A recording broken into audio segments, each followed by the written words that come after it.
Even when you feel low, you can still go. Even when you feel slow, you can still go. Even when there's no hope, you can still go. I never answer to no, man, I still go. Go, go, go, go, go, go, go, go, go, go, go, go, yo, go, go, go. Hustle hard, hustle every single day. I'll be making moves till I'm buried in my grave. To the system, I don't wanna be a slave. I've been doing shit my way, or the highway. And in the driveway is a nice range. Cause I grind through the climb, I invite pain. You'll never hear me, bitch, nah, I don't complain. Just gotta flip the switch and you can go and obtain anything you want, anything you need. Your mind's got the key ingredient, it's belief.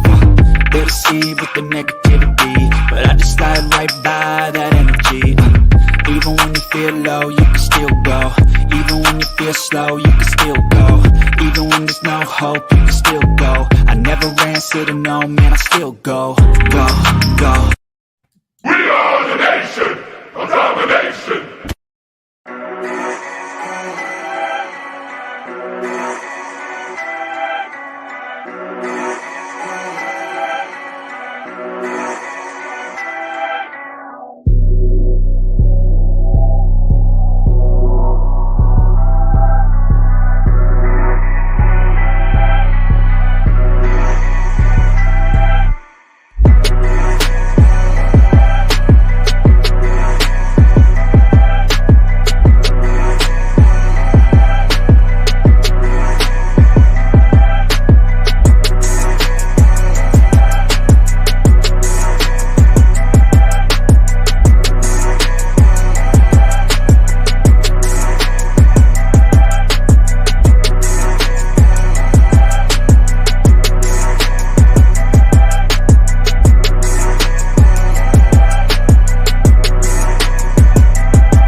Welcome to another. Oh, I forgot that one. My bad. Welcome to another episode of Bird Gang Nation Sports Talk. I'm your host, Bird Gang 31. And today's nation, we got my very special guest, my buddy, my friend, Mr. Chris Franklin. How you doing today, my guy? Hey, doing not too bad, man. How you doing? Doing great, man. Doing great. You know, it's just hard to feel bad when you're an Eagles fan right now. You know what I'm saying? Like, we're doing so good. We broke the record, first time ever starting 8-0 for the Philadelphia Eagles. And I don't see too much down the line I'm worried about. So how you doing? You know, how you like the team so far this year?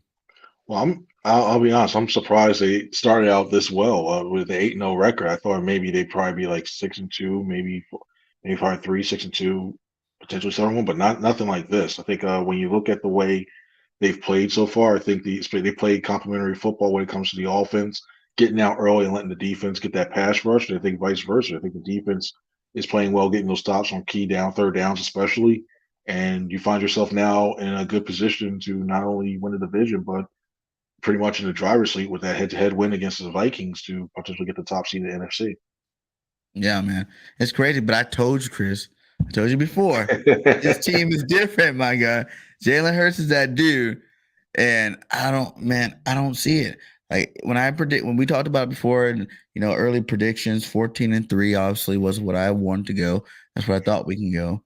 But all those games are passed, for me at least. Like, Carson maybe getting lucky on us, Dougie P maybe getting lucky on us, Minnesota maybe getting lucky on us. You know what I'm saying? Those were the games that I was thinking that we could have probably slipped, start out slow and then build towards the end of the season like we normally do. But right now it's not, we haven't been trailing at the half yet. Everybody's worried. What would be your biggest concerns? That's what I'd like to know. What are your biggest concerns?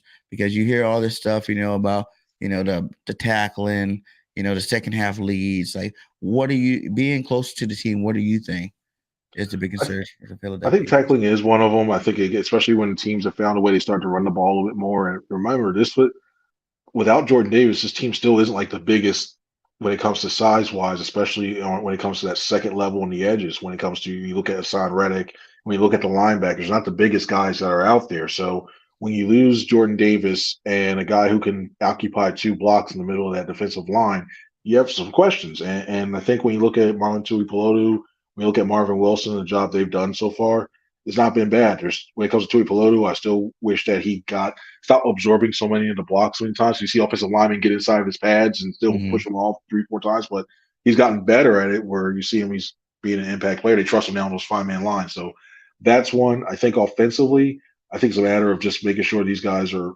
making sure they're healthy, remain healthy. I think it's when you have so many different parameters and dynamics of this offense, and you look at Hurts, you look at the running of Hurts, when you look at the wide receiver, you look at the tight end with Dallas Goddard, there's a lot of weapons. And the one concern I had going in was how they would pick up the blitz. They've seemingly done a lot better than what they've done in the past. So it's a little thing. But I think the big, actually, you know what, the biggest one to me, I talked about two phases. Special teams to me is the biggest one that's still working around because it's almost like one of the things like so you see the office things like how many accidents you had. It's actually at one because this was the first week in a long time where you didn't see him give up a big return. You didn't see him get a kick block or a punt block. Now Hmm. you look at these, you want to see them stack them up a little bit, and from here on out, because you don't want to, especially when it comes to playoffs, you don't want to give up a long return or a good field position to a really good team, and all of a sudden knocks you out. What is your take on Covey? We keep him there, keep letting him grow at the position. He's young. And to be honest, like I get it, it is our weakest spot in terms of the return game. But at the end of the day, like our team is, pretty strong there. And it's hard pretty much to stop us. So at the end of the day, it's not really hurting us that much. It's just giving our offense a little bit more stats. I think he's good for what he is. He's not Duvernay down in Baltimore where you expect him to be an impact returner. I think especially for this team, especially this offense, when it comes to field position, you just need somebody who's going to make the right decisions when it comes to whether to run up and field the punt, or whether to save it from rolling into the end zone and reading those situations. And above all, you need somebody who's a little bit more sure-handed. I mean, look how many times last year we were talking about Jalen Rager and Hmm. wondering like, okay, it was an adventure every time he got the ball. And we saw what happened in that playoff game against the Tampa Bay Buccaneers. What happened when he dropped the ball? He gave the Buccaneers the ball right back, and then we all know what happened after that. So I think with Covey, he's good for what he is. There aren't that many impact returners that are out there now. So I think for what you have, I think you live with it for the rest of the year. Because the rules, right? They kick off shorter. Most times they're kicking out of the end zone anyway. No one's really returning any kickoffs these days. It doesn't happen too often.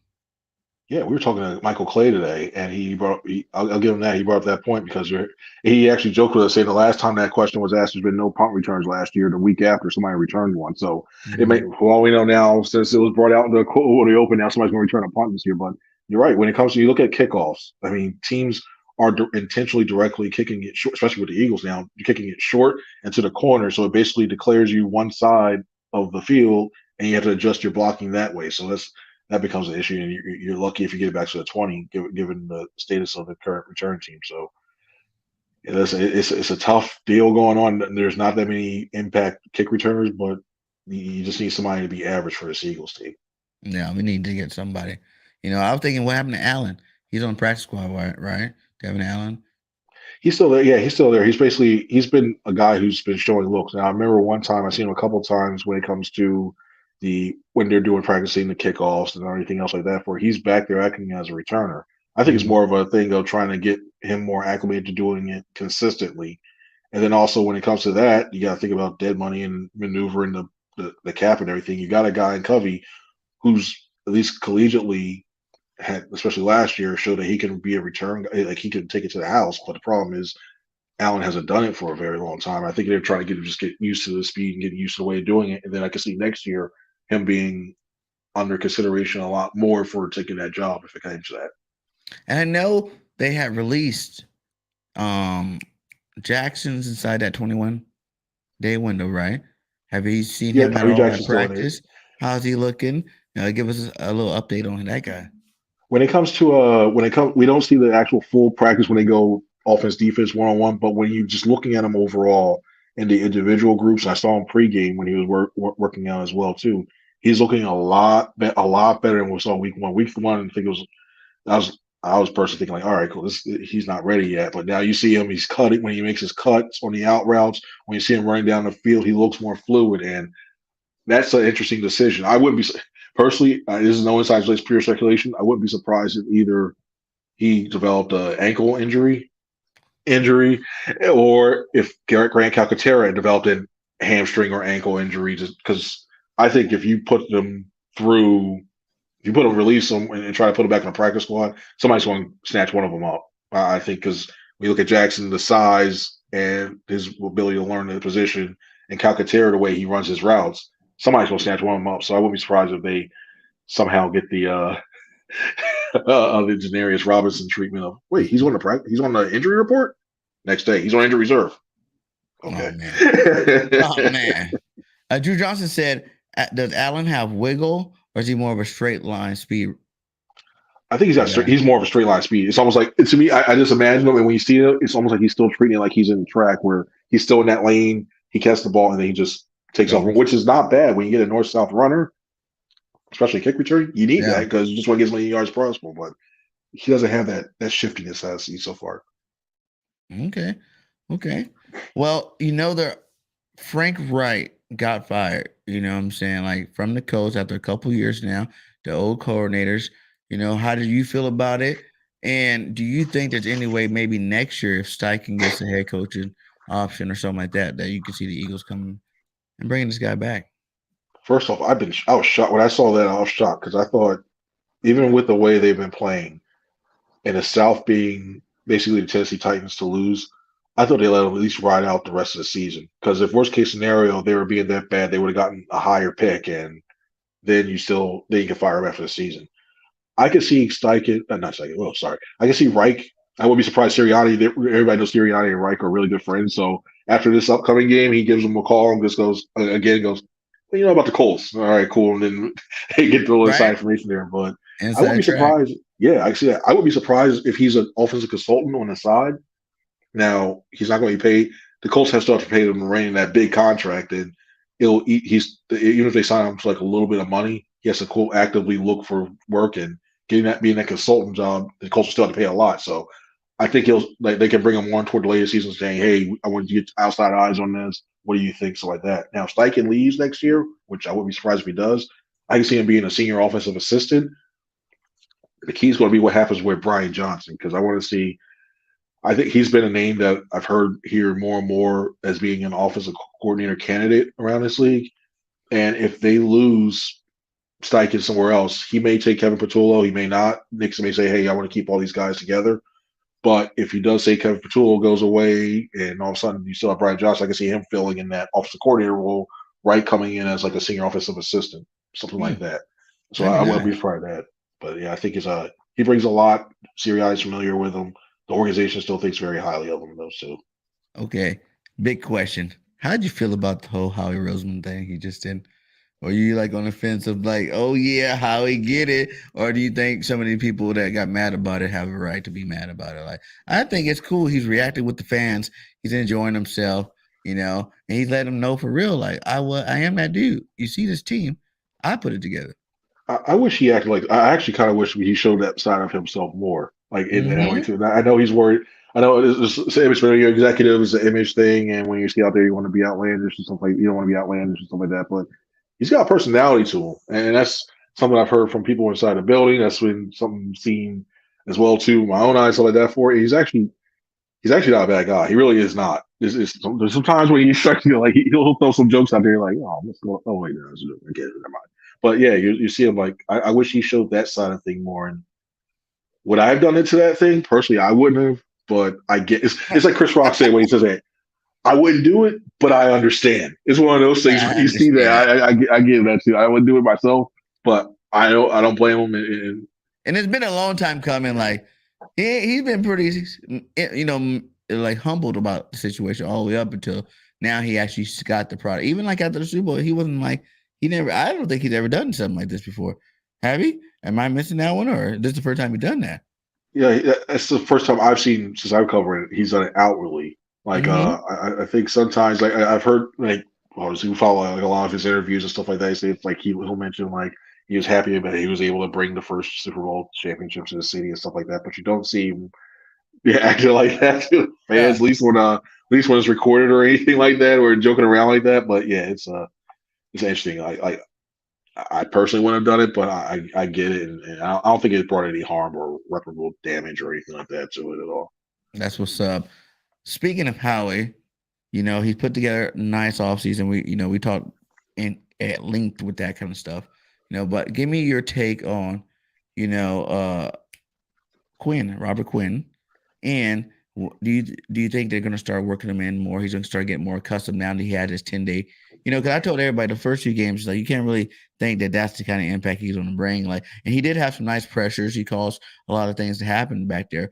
But I was like, okay, now you got 10 days to really dig in there. He can really dig into the playbook, get out there. What have you been seeing and hearing about Robert Quinn and his There's a development? couple. There's a couple of things with Quinn. I think when you look at it, first of all, I think I like personally I like the trade because I think you needed somebody to influence that second defensive line, the second unit of the defensive line Mm-hmm. when you look at the edge. Because when you lost Derek Barnett, I know everybody goes Derek Barnett, but he didn't bring a lot of pressure last year. He wasn't like a first round pick level type player that they envisioned, but he does. He brings it. He brought his attitude. 15-yard penalty or not, he brings the attitude and gets Facts. quarterbacks to start looking around. So as you have that, but I think when you look at what Quinn brings, he still brings it. He still is very quick. And one thing I think when you look at the snap count as well too is something to consider as well. When you look at Quinn, he has ever since a trade down, he won't get a bye week at all. And he's an older guy. He's an older guy. He's not like 38. He's not 38, 39, but he's older. He's a veteran. He's been played enough years in this league where you say, you know what, I want to save this guy. I don't want to burn him out by the time the playoffs roll around or late in the season. So you start to manage the snaps a little bit more. So I think you start to see that play into it a little bit. And also the game plan dictates it well too. If there's a team like the Houston Texans that like to go with their edges, to me, I think Quinn is a pass rush specialist, at least in this scheme, in this defense. So I want to get my bigger guys and go like if you're going like that 3-4-5-5-1 look, I want to get my bigger guys playing tackle and in, so that way I can go ahead and clog some of those gaps a little bit more than say Quinn. So I think it's going to see a little bit of matchup. I wouldn't be surprised if you see him a lot more on Monday night. I really think he'll be there. Richard said, "What do you think about Gannon's system? Because I think it's the same system. We just got better players to perfect the system." He's doing a lot more this year than what he was able to do last year. Because one thing that he's like that he always is valued is not he likes to when it comes to disguising. There's Mm-hmm. guys where like when it comes to that one, he tried it one time. I think it was the Denver game when Singleton was playing. And he tried Mm-hmm. to have him run all the way across the field. Like you see, it's like it just got blown up because he didn't have the personnel with the skill set to be able to play that. Now, when you get a guy like Kaiser White being able to do it, that changes things dramatically. As much as I know the way that people think about Jim Schwartz and thinking like, well, he doesn't blitz, that. It's almost similar in the same thinking of you're going to force these teams to march down the field and not give up the big play. Because I know whenever everybody had the picket fence defense, when it's third and long, it's like, what is he doing? We know what's going to happen. This one, that.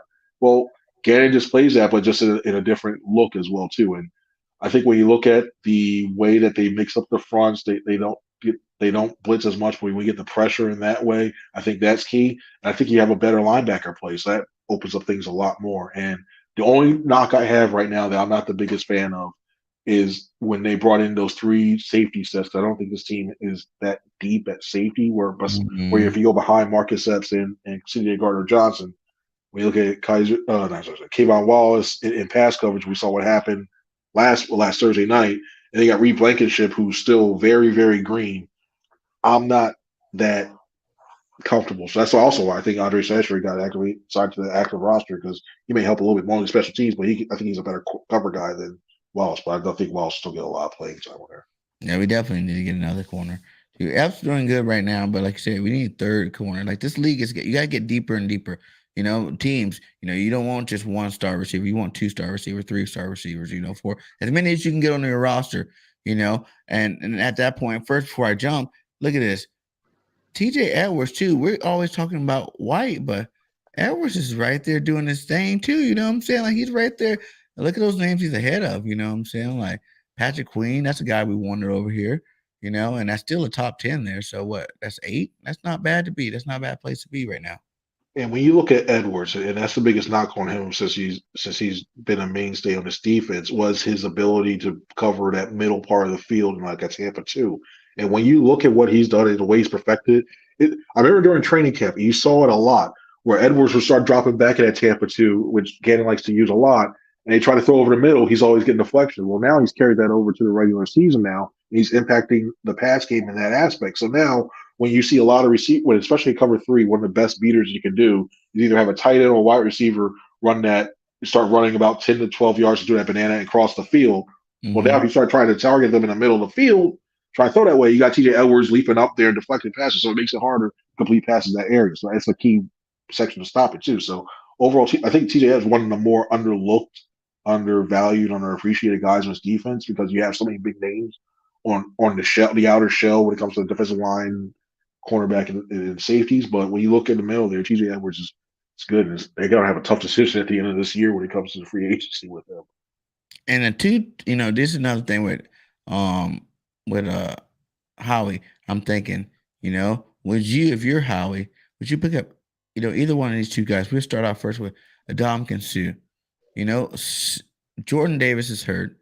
Sue's at the back end of his career, but he's still a good player. Would you go, waste some money? You're only going to do it for half a year rental, playoff run. Would you do something like that with Sue? The only time I look at Sue is if there is something a bigger injury, like say there's another injury to say Hargrave or Cox that would cause them to miss long time, possibly a season ender. That's when I'm starting to look at Sue for what they're going to do because I really think when you start to get, I think Marvin Wilson to me outplayed Tui Peloto at times when he got the thing. Now, granted, I don't know if it was the home cooking when he was back in Houston. I know there's a reason why he's on the practice squad. I'm a USC boy. We got to keep Marlon in the game. Yeah. I like seeing him there. Like, yeah, that's my boy.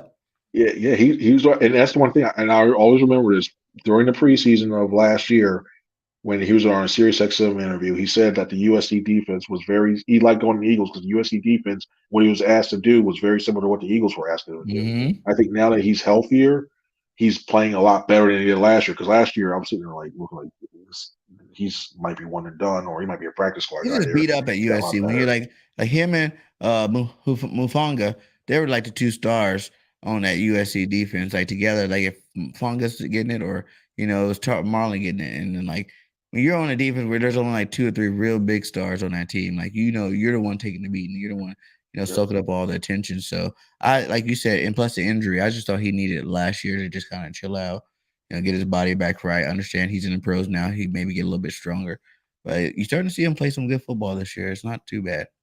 Yep, and and one thing I haven't seen this much when looking at the tape, and I remember they used to do this a few last times. I wouldn't be against seeing especially if it's 3rd and long, maybe sliding Graham back inside for a couple of runs. Like if you're going to use a 4-down lineman, use him use that quickness against the guards, and still have Hassan Reddick. So you have Hassan Reddick, Brandon Graham, Javon Hargrave, Josh Sweat, or Robert Quinn, depending on what you want to use on that set, and then let them go at the quarterback. I think that's a way you can still get some pass rush even with Jordan Davis there, because the Eagles looked like they were starting to implement them a little bit more in those 4-down sets, those 4-down lineman sets. I think that was a natural progression of everything going. But now with the high ankle sprain, you lose some of that. So I just think that they need to find a way to shore up those gap responsibilities on rundowns early, especially early on 1st and 2nd down, because they can't let teams like the Texans continue to get second and 4, second, 4, third. Yeah, they were gashing us a little bit. But I look at it like this. We didn't have Jordan Davis last year. And in the beginning of the season, he wasn't even playing that much. You know what I'm saying? Like, I understand that you cannot recreate a Jordan Davis. He's too big, too fast, too strong, too athletic a guy. There's not very many DTs his size and athleticism, to put out there and be like, oh, we're going to replace you with somebody else. I do want him to be our next superstar, defensive tackle, of course. But I feel like we didn't have him last year. We started our rough and run. But we ended the season pretty good in the run. We started showing up that run. No one's running for 100 yards on us. I think that was the second running back this year that did it. It was the Atlanta game and then the Texas game, right? Trying to think. Did someone else do it too? Trying to think of the first one. I remember definitely Texas Pierce went off on that one too. Yeah, and then I know Swift went off on us in Detroit. Yep, that's right. Yeah, yep, that was the other one. But but when I look at that too, I think it is key because look how that's been a really big difference. I think the Eagles' important run game, because when you don't have those offensive when Davis is in the middle of that playing that nose tackle or the one shade, whatever side he's doing that, you take up two offensive linemen. The fact that you have two offensive linemen having to worry about them is allowing your linebackers to scrape or shuffle to those holes. And the last time we saw with this, and like I mentioned before, they're not the biggest guys. So if you don't have those offensive linemen going to the second level, thinking like, oh, okay, I can get past, I can take Tui Pelotu and move push them back this way, and then next thing you know, okay, so he's taken care of. Edwards, White, okay, one of you guys, I'm coming in there. And then next thing you know, you see the combination block, the zone block, and scheme, and they get a crease, and you got to do that those games. So the sooner they can get him back, the better. And you got to hope he comes back, and hopefully in 4 weeks instead of 6. Because when you look at the upcoming schedule and some of those running backs that are going to be on that list, they can surely use him. Okay, see, and I get that, right? But I'm under a different belief of that. I don't really think people should worry so much about that like they are, because I think it doesn't matter. Derrick Henry, who cares? Let Derrick Henry run for 230 yards. Like, don't let it be like, two plays or nothing. But if he has to work for it, let him work for it. The way our offense is putting up points, Jalen hasn't even really been running the football lately. He's been doing most of his stuff through the air. So if we can continue to be, strike force offense out there scoring at will, no one really has been able to stop our stuff on offense. You eventually have to. It's not that some of those other teams couldn't even run the football. It's just that when you are down 14 points, at half, 20 points at half, you can't run the football no more. You don't really, it's not, because we're running the football. So if we're running the football and you're running the football, that clock is just running. And you don't have enough time to score enough points to win the football game. So I'm not really even worried about that part that everybody else is worried about. Like, who cares? Like, those teams, yes, they have one area that is very dangerous, but look at our team. We have so many areas that are dangerous. We can beat you running, we can beat you passing, we can beat you, playing press man, we can beat you in zone. You know what I'm saying? We can do that bend but don't break. We're leading the league in takeaways in, points allowed, yards allowed. Like, those are the main areas of defense I think everybody should be looking at, right? How many points does another team can score on you? How many yards are you giving up against another team? And, like, are you taking the ball away? And we're doing all those things at a high level. And quickly going back to the Titans game, if they don't put 8 people in the box and say, Malik Willis, you better beat us, because I think the Eagles are good enough where you could put Slay and Bradbury on one-on-one and just have down in the back and Epps or CJ Gardner-Johnson, use them as being like use them as a center fielder type and just go beat us with your arm. Because the fact they've only let him throw 11 times and like around 11, 12, 13 times a game, and he's not really in the vicinity of some of them. I just go, you know what? Derrick Henry, you're not going to beat us. Stop us, Malik Willis. And you're like, I think you feel pretty confident about that happening. Mm-hmm. And everybody's worried about the pass. I mean, the tackling. It's like, yes, we're not doing that great in tackling, but we know we're getting turnovers. We're letting these big chunk plays might happen, but they're not scoring any points at the end of these things. And that's the main thing that happens. Like, if you get a little bit here, give a little bit there. Last week, short week. 2 days rest. We're not, in practice in the NFL, they don't even get to tackle to the ground no more, like never during the season. So it's not like you're really getting really good tackling there. Your body's beat up. And of course, you're gonna come out there because that one whiff that I seen Maddox do, like, what was that? Maddox, like, he said, whoop, whiff. Like, oh man, it's these guys a little tired now. They're a little tired, but we still, like I said, we scored throughout the whole game. We still played a good game there. And teams aren't really able to come back on us like that. There's been a couple closer games, but most of the time, when you get that big lead, they might score another touchdown, but that's about it. And that's one guy I'm worried. Because I want to see where his status is at when they start practicing officially practice on Thursday. Because that game was very unlike him. I know there's some concern. There's talk of a possible hamstring with him. Mm-hmm. But the one thing, especially when you look at Maddox, what he's done is run support when it comes to the slot. Normally this year, it's like he's been setting the edge and forcing them running backs to go inside. So that was very uncharacteristic of him, and I'm starting to worry a little bit. So for the Eagles' sake, I hope he's better, because if not, then you got to worry about Josiah Scott. But the problem with Josiah Scott is he had his ankle injury. So you're looking further down in your depth chart now. You start looking at Joe. Oh, by the way, is still dealing with a shoulder thing. He's better, but he's dealing with a shoulder thing. And then you got to go, you got. So you're telling me it's like a fugazi. The depth is not really there. You just see the names, but they're like, these guys are all still dealing with injury, not even playing that 100%. Because Scott missed last. Scott was going to be out. Scott was out. Yeah, Scott's out. And the thing with Scott is he's an okay gunner on special teams. So that's why I'd be a little worried to see if Maddox injury lingers with a hamstring. That's why I get a Yeah. little worried because it comes to the depth now at that position on corner. At least So McPherson's doing good. That's what they said, right? They're saying he's doing good. Gunner, he's getting a little bit better. As his development grows into year two. yeah, he's a good outside corner. I really think he can play that role. I think I would be surprised next year if he's competing because I don't know if they're Bradbury's becoming a big number. I hope they re-sign him. Just in case they don't, McPherson could have a big role in that. Ooh, Bradbury, he gotta stay. I want him and CJ.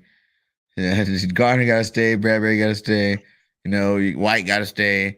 Those are the three names that because I know with the linebacker, especially, like they're not gonna pay both of them, TJ and Yeah, White, but you got yep, N'Kobe Dean, so he can replace one of them. And right now, yep. I still would rather have a White than a TJ Edwards. So, it is what it is. But Bradbury, yeah, you can't let him go. Like I don't know, McPherson. I feel like if you were that good, they would put you on the field. You know what I'm saying? Like you'll be on the field a lot more in situations like that. Like, I don't feel, I know Bradbury's lighting it up this year, but come on. It's McPherson. I don't think he's there yet. Granted, it was the Commanders game. It was Carson Wentz, but I looked at the way that he played and the way that he was closely covered. Because I think last year some of those defenses and those coverage things last year, he would have been called for illegal contact down the field for Mm-hmm. being in a position that was a little tough. Now I look at him now and I see it is like you can see he that better thing. And I think what he's learned from Darius Slay has been key. And I think it's key. And one thing I'm really big on when it comes to it's the little things in the locker room where you play certain guys, where you have them around that. Right on, you got Darius Slay's locker, which is toward the middle in the room. But on either side, you got Josiah Scott and you got Zach McPherson. And I think it's key that when you have a guy like Slay next to McPherson, he tells them not only the ins and outs of what he saw like at practice, what he's seen from certain receivers, but also how to be a pro, how to make sure he keep stuff like that for it. I think that helps McPherson in the long run. He's starting to see some of those things that he's telling them and some of those elements of Slay. He's starting to see them in McPherson's game. He starts getting a little bit better that way. So that's Nice. why I have confidence in him a little bit. All right. Well, I know we gotta get you out of here soon, but I got two more for you. Jalen Hurts, MVP. Do you think he's the best quarterback this year in football? Right now they say that he is what right there under Tua for quarterback rating. You know, in terms of this, you want to say Patty Mahomes or Josh Allen. Allen got 10 turnovers. Patty got 6. Jalen only got 3. It's like he's doing it. He's doing it with his arm. So how do you feel about this as of right now, 9 weeks in, the quarterback race for Jalen Hurts? I think right now where he's at, if he lead the season today, I still have Josh Allen as the MVP for quarterback. What? I have Hurts in that top 3. 'Cause I think when you look at because basically he is when you look at Allen, he is that it's almost like Jim Kelly is when he ran the K gun. I see that a lot now what they're doing right now and the stuff he's doing Diggs the way that Buffalo offense is moving. Now the key thing is how long if is Allen going to miss any time with that UCL in his elbow?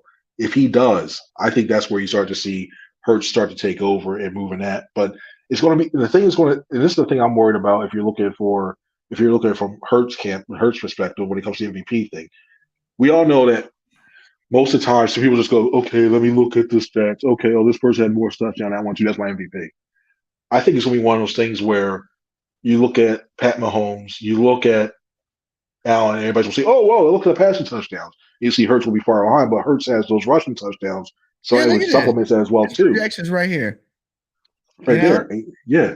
And at Look at that. 4,300 yards, I called it. That's what I said. What I said, if he has about 4,300 between That's what I say he's going to 4,200, have this year too. 4,500, that's where Mhm. they're going to be in a good spot, and he's on pace for that. And I just think it's going to be one of those things where also name recognition because people go, oh well, Mahomes, it's ingrained already. It could be one of those things where Hurts has to wait another season and put up What? enough like that where the way the voters think. Yep. The Okay, way the but now voters you got think. to add in a couple of things, Chris. You got to add in Hurts elevates the whole team. I'm not saying that they don't like that, but Hurts is it seemed like a whole nother level, like in terms of his seriousness, but yet playful manner that he has with the whole team. They're all about business. They're all about, you hear him talking about it, you hear them talking about it, so that's a whole nother level of maturity, that you see on the field. You're starting to see him, kind of pick his plays nowadays. Like he's audible at the line now. So you see the development there. And besides, if we're undefeated, because that was going to be my next question. Do you think we can go 17-0? I think there's a loss in there. There's Not a if you loss in want there. us to take that loss, because a lot of people want us to get an L, off our back for the pressure. Why? But do you think we can do it? And y'all might not be happy, but I think there's a loss in there potentially to the Giants. That first, and I used to think that loss would come like on the last game. I thought they had like 3 loss. I thought they had like 4 or 5 losses, and that last loss would be just because they're resting people.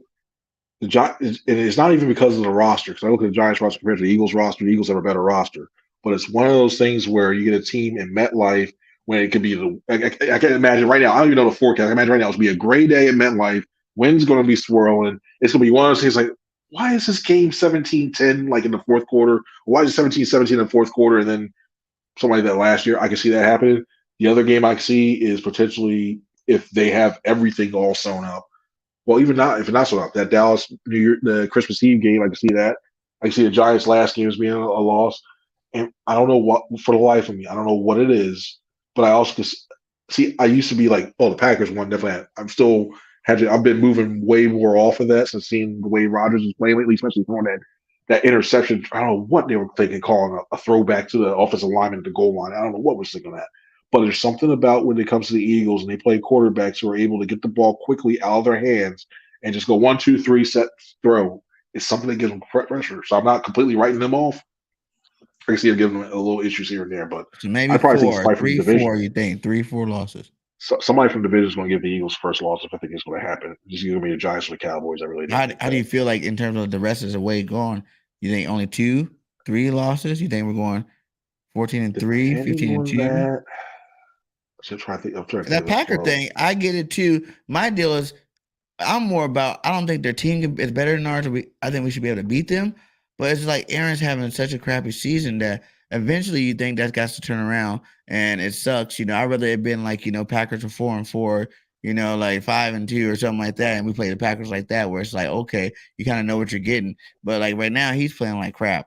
And I think the offensive line is not helping them the too. offensive line, So no receiver help. You know what I'm saying? Like it's bad right now. So I don't want it to be like one game where Aaron said, enough is enough. He can do it. He can do it. He can take over a football game. And he and just Sunday started night football too. dropping And dimes. you know who's sneaking into that? I can see they will win the game, but another pain in the butt that I can see it being due is the Chicago Bears with the way Justin Fields has now that he has Chase Claypool and Claypool gets acclimated more to that offense more, so that way he's not basically okay. Fields run around and try to make a play here or there. You start Fields the arc of Justin Fields and Jalen Hurts are very similar in my opinion. Where the fact that Fields is starting to settle down a little bit more and look, the problem is he doesn't have any receivers there besides Claypool just came there. Well, Mooney, Moody's a little bit. Moody's all right, but I think when Tremaine's a you, good tight end. Nice young tight end. The yeah, 2 running backs he had. but Montgomery, see, Montgomery. Oh, God, I'm not sold. I'm not sold. I think Montgomery's best years are behind him. I really honestly Think think that. so? He's still I young, think right? he's just because he gets paid up too much. I wouldn't be surprised if it starts to get colder and colder. He starts to wear down a little bit too. He's not one of. I would even if he was on the Eagles, even if he was a backup, I'm not thrilled on with that. I look at the Bears though. I look at what Fields brings, the way he approaches the game, his ability to make plays with his legs. I think they'll be a pain in the butt. That game, so it's not going to be a cakewalk. And I wouldn't be surprised. We were talking about this. Some of the reports we're talking about today. I wouldn't be surprised if they potentially flex that game. There's another flex coming. Just basically look at the way the schedule's coming out, and especially the Eagles keep winning. There's got to be another flex Like if we coming. win and we go what? Because what's the Dallas game? That's week what? That is week 17, I think. 17. Okay. Yeah. So by week 14, we're 13-0. And we already locked up. Just say we already locked up the home field advantage first round. Like, do you even see the Eagles playing, or you think they're going for gold? I think they're gonna go. They're gonna go for goal. Like because even if after the 13-0, I think the Vikings are still going to keep pace. I think you need to get to week 15-ish around there. Just I'm just thinking of going down the schedule and thinking around there. 15 is going to be the one where you need to have everything locked up. So that way you don't have to worry about the Cowboys game. You don't have to worry about the Giants game. Now, granted, that will give you potentially 3 weeks. Well, Yeah. what I would do is I'd probably play them in the first quarter and then put the subs in to get those guys developed. But it's going to be one of those things where you Maybe don't keep give your them too much starters, reps. but a couple of key people, like maybe let Minshew run with the starters. You know what I'm saying? Like maybe, where it's like you just get a couple of key pieces. You're like, okay, you guys sit out. The rest of you guys can go play because you guys are young and doing your thing. But, we After the still first want to win quarter. this football game.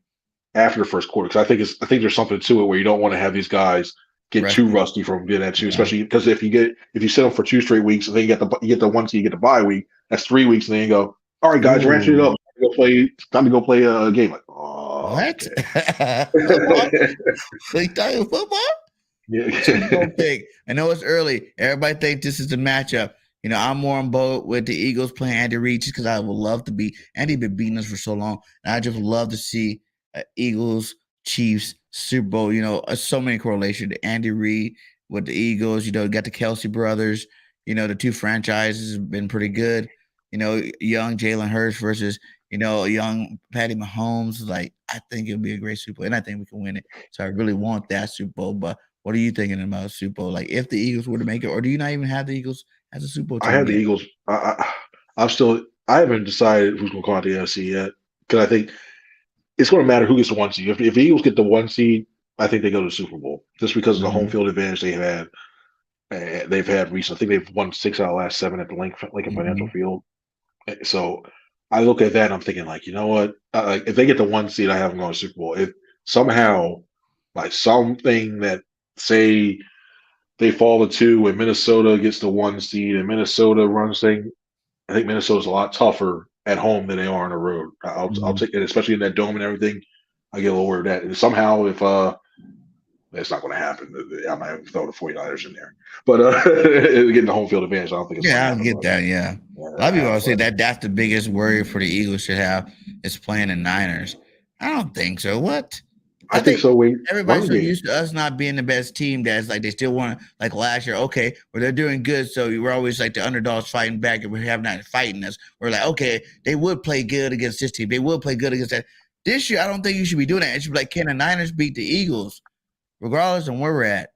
Like our team itself is more depth, have more depth, and is a lot more talented. Like we lead in pretty much in terms of player wise, like the skill wise, in every position, pretty much. There's a couple positions we don't have the best player at, but when you're not the best player there, you got 3 other people that are around you that are the best or one of the tops that make you pretty good there too. So, I feel like I think that's the thing this year as Eagle fan, they don't even understand. Like we just won, we were 8-0. We never even done that ever in the history. Like that's a big deal. Like this team is showing that their talent levels are at a higher level. You got Chauncey Gardner Johnson 5 interception leading the league, but then you got Slay, and then you got Bradbury 4-3 right there too. So like the talent level is just way too much. Like I keep saying, Tampa Rams did it last year. Tampa Bay did it the year before last. Why can't we accept as Eagle fans that that's how he went out and did this year? But he did it with younger players that haven't even hit their peak yet, and we should be expecting this. See, it's not. I don't think it's a matter of the roster per se. I think it's more of the game plan because the one thing that the 49ers love to do is mess with your eye discipline. And to have Christian McCaffrey going motion one way, Brandon Ayuk going motion like going across the field the other way, you have to worry about Garoppolo with the read option a little bit. You got to worry about they can go on top of the middle with the seam with Kittle. That's where I start to see when it comes to their eye discipline because the one thing I didn't mention this earlier when it came to the weaknesses, but one thing I've noticed sometimes is Sweat and Graham, they crash hard off those Mhm. edges. And that's how they get those jumps to go ahead and try to rush the passer. One thing that's happened so far is when they get susceptible to when it's a play fake, they're crashed in so much, or the Mhm. teams will do those reverse or those end rounds. They're so far in by the time they turn around, somebody's doing a C block around next to you, and then they're backed up, and then they got the edge, and they're going for big. That's the thing I worry about, especially if you have Ayuk or McCaffrey doing stuff like that. Yeah, that's why a little bit too. Elijah Mitchell, if he comes back, is the number running two. They got pieces. I think that they did. If that game's in Philadelphia, though, I think they win that game. Though the Eagles win that game. Yeah. And last one, I know I said too much at one time. Yeah. OBJ, would you do it for 2 reasons? One, to stop any of these rival teams in the NFC from beating us. Having him, he actually does something down the line, and we, don't get him because you pair him up with AJ. I know you say we don't have enough balls. A lot of people think we don't have enough balls to get out there, but just think the stress level that you'll put on the defense with AJ Brown, and Devontae on the outside. Then you put OBJ in the middle slot. Like that is impressive, and I think that helped the Rams out always. He was going to be the MVP for that Super Bowl, if he doesn't get hurt. See, the thing with me is when it comes to that, and I do think the way it comes to target share, that's a big thing. And I know there's rumblings about him wanting a multi-year deal too. And you look at what this team's going to try to roll over as much cap room as they can for next year because they got 11 and 22 starters are going to be free agents. So when you look at all that, take that into mind. He's going to want to command a decent salary. And even though if it's a prorated, he's going to command a decent salary for the remaining time of the year. Say if he gets $5-6 million, when the Eagles have like $9 million of cap, you're only rolling $3 million over for next year. I know they can do things like use voidable years and stuff like that to create cap space, but they've been kicking the can down the road for so long that they need some of these guys. I think I want to say either last year Malik Jackson finally came off, or this year Malik Jackson's still in a dead cap space, something like that too. Dang. Going for a while. Yeah. They've been kicking the can down the road to do some of his to alleviate some of his cap space. So I wouldn't do it. It's one of those things where you're like, you know what? It sounds like it's mad, and I'm like doing it. Yeah. This team might be together next year. This year, like to go all in and put, I feel like do it. I think if you already would win Robert Quinn, I don't think it's even touched. Like I said, I think this is like this game and the next couple of games are going to be when you actually see his development actually being into our defense and his impact he can really bring because he has to get acclimated. But a guy like OBJ, in that slot, and then you still got Quez and you still got Goddard, man. Yes, and then you got to sit somebody though. You got to sit either Pascal. You got to sit Pascal. Then you got to sit. Well, I mean, like you're gonna sit. You have to deactivate one of them because you can't address all those guys. Like, for OBJ, yeah. Nah, see, he's too important. Straight up fact. They use him on the running game so much. Like he's what JJ Arcega-Whiteside would have been last year if JJ could actually catch the ball. When he came to block, we saw JJ on the block it, and JJ's open. JJ drops the ball. But even then, I'm not saying that. And don't get me wrong, I'm not saying that Zach Pascal's better than Odell Beckham Jr. I'm not saying that at all. But when you look at when it comes to what everybody does and everything else, you can't even get Quez the ball consistently as well too. You can't pass the ball consistently. It's just and Devontae is averaging like about 40, 50 yards a game, and then you add another top tier receiver. You might go down lower. You're really just using it for the threat because he's not going to be 100%. No one comes back after that at the first year and be 100%. Like only Adrian Peterson did that one time. Other than that, you just use them as a decoy because no matter what, for sure. When they talk to the receivers, they're talking about Davante, AJ, and Goddard. That's when they game planning for receiver. They're not game planning for no freaking Pascal or even Quez Watkins at this matter. If you had an OBJ, you have to game plan an OBJ if he's out there with AJ Brown and Devontae Smith. I was told by a coach from an NFC team, I'll put it that way. Teams, when it comes to safeties, they are really worried and concerned about Quez, especially when you get them lined up against the safety. So when they go those trips to the one side, and they have Goddard to the back end when they're in 11 personnel, Goddard on the back end by himself, and you got that trips and he's on the inside, teams are really concerned because you either have to walk out a linebacker or safety or Quez, and usually you get that speed one-on-one against that. It's a matter of just them taking a shot and taking it downfield. That's where that's your decoy right there. That's your decoy. Yep, that's your decoy. If you're looking for a decoy, just keep going a couple times over the top to Quez when he's lined up against the safety. There's your decoy because now you got to worry about, oh crap, now we got to make sure you get back. There's even more space in front of you to operate in the middle of that. So I think that's more of a thing. I just don't think if you had OBJ, because you're going to have him for 2 years, you don't know, and then you still find yourself in the same problem because you still have Watkins, you still have Smith next year, Goddard and Brown, and also I think that's just asking. That's a lot. That's asking a lot. Yeah, I get it both ways, and I'm not really saying I want to go get them. I'm just saying I look at it as like we're already all in right now. You know what I'm saying? Everybody's expecting us to go to Super Bowl. You know what I'm saying? Like that's becoming a national expectation for the Eagles. So why not, put your last piece in and just go ahead and say, okay, we'll do OBJ. Sign him even if he's able to practice next week. Don't even play him to the playoffs. Just leave him there, let him learn the playbook. You're not really doing it for the future. Like, talk to OBJ. I think even by then, if you wait till week 14 or something, we're still undefeated. He probably want to come play. He'll realize it's only a short little deal. I got a chance to win another ring, and I'll go do it for something that maybe, if you got to sign him to a 2-year, 3-year deal, you won't want to do. But maybe it'd be something team friendly where, he's like, all right, forget it. I'll go win another ring with the Eagles right now and just be that threat. And it'll be healthier by then, too. The only wide receiver that I would have even considered to bring in, like even after a trade deadline, is over at Baltimore. He got hurt last night, was Storm Jackson. Not so much for his wide receiver ability. That's the thing. I think he would still want to be a big part in the middle of the offensive game. So that one too. I would have seriously considered him just to bring back for punt return ability. I wanted him That's too. the part. That's the play I would have seriously considered. He made it one game and he's hurt again. that's that between that, and I think he still wants to be have a bigger part inside the offense. That's why I think he chose the Ravens because he knows besides Isaiah Likely, besides you got Duvernay here and there, and Andrews when he's healthy, Watkins. yeah. But I think for the Ravens, I think that's why he went there because he knows he's got a better shot in those deep balls and get more of a target share. Than if he came here, then he's like, even if they went 5 wide receivers, given that one, he might be option number 4 ish. That's if he was 5 straight 5 wide receivers. He went with Goddard 10 personnel. He had Goddard on there. I think he's option number 5 at least in this offense. So yeah, that's why I get it. That's the only guy. Otherwise, you stick with your young guns. You got a young receiving core. You can run with those guys, let everybody grow with Hurts, and you still continue from there on out. And I think that bodes a lot better than say, well, let's have another guy over there. Let's have another veteran like that. That's where I get like for that one. I love it, Chris. Thanks again for coming on, guys. Let everybody know where they can go find you at, man. Oh yeah, if you are you gonna be? Oh yeah, you say you're gonna be at the game in the press box. So yeah. Yep, NJ.com/Eagles. That's where I have everything, all of our Eagles coverage on there. From the registration rate signing all the way through musings and stuff like that through the bye week. Follow me on Twitter at C Franklin News, also Instagram at C Franklin News as well too on there. Nice, man. Go follow this guy. He put that fire content out, and he's doing it for the best team in the league right now, the Philadelphia Eagles. So fly, Eagles, fly. Till next time, it's BG, Chris. We out. Peace.